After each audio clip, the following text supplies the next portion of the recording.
Welcome to The Explainer. Today, we're going to talk about something that's been making a lot of noise online, a group of investment products that are posting some truly eye-watering numbers, YieldMax ETFs.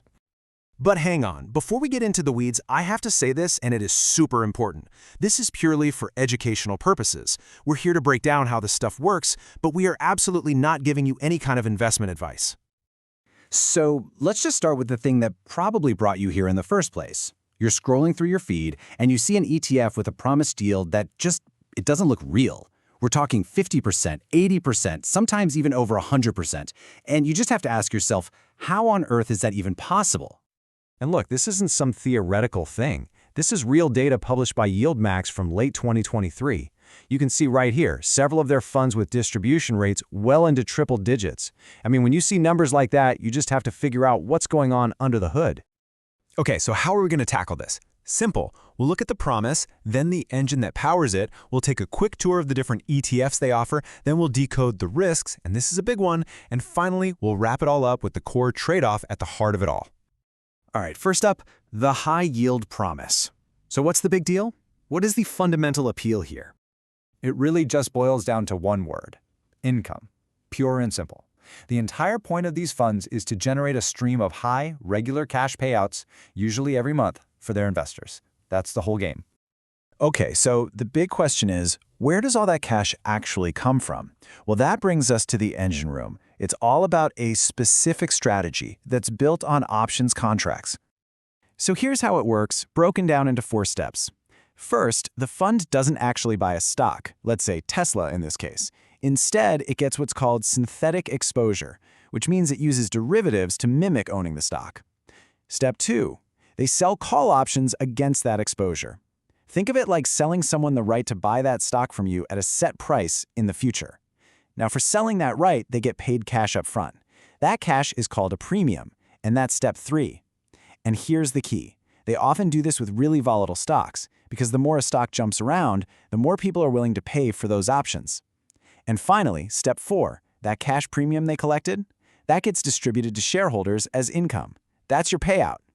And this right here, this gets to the absolute heart of the matter. It is a fundamental trade-off. On one side of the scale, you get that stream of income from selling options. But the price you pay is on the other side of the scale. You cap your upside. If that underlying stock suddenly goes to the moon, you're going to miss out on most of that massive gain.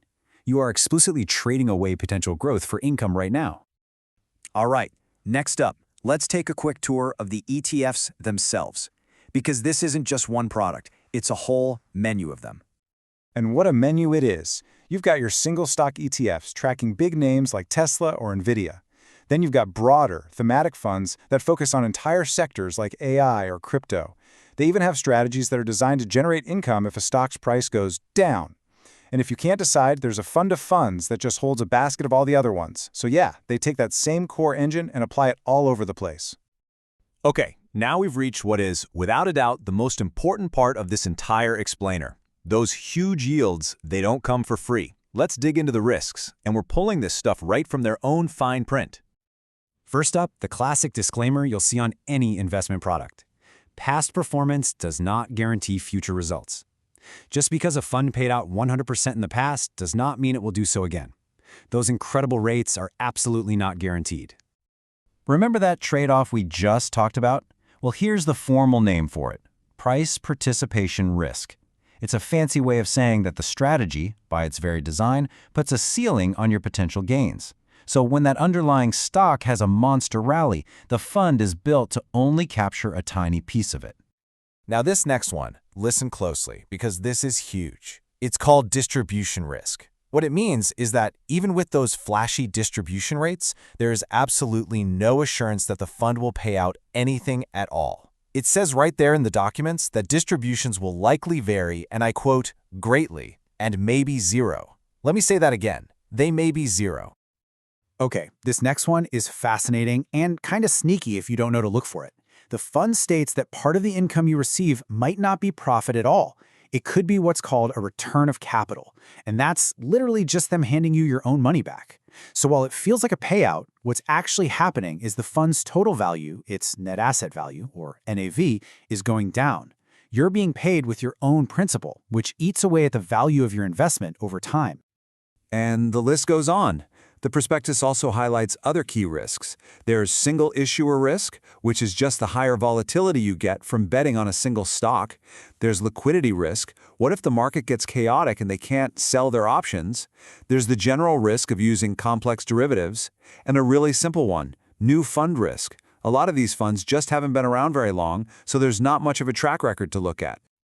So after looking at the promise, the engine, and the risks, let's bring it all home. Let's put it all together into one clear final takeaway. So, what's the bottom line? These ETFs are highly specialized tools. Think of them as a machine engineered for one single purpose, to take potential future growth and convert it into high current income. But as we've seen, that conversion process comes with a significant and very complex set of risks. And that leaves us with a fundamental question you really have to ask yourself.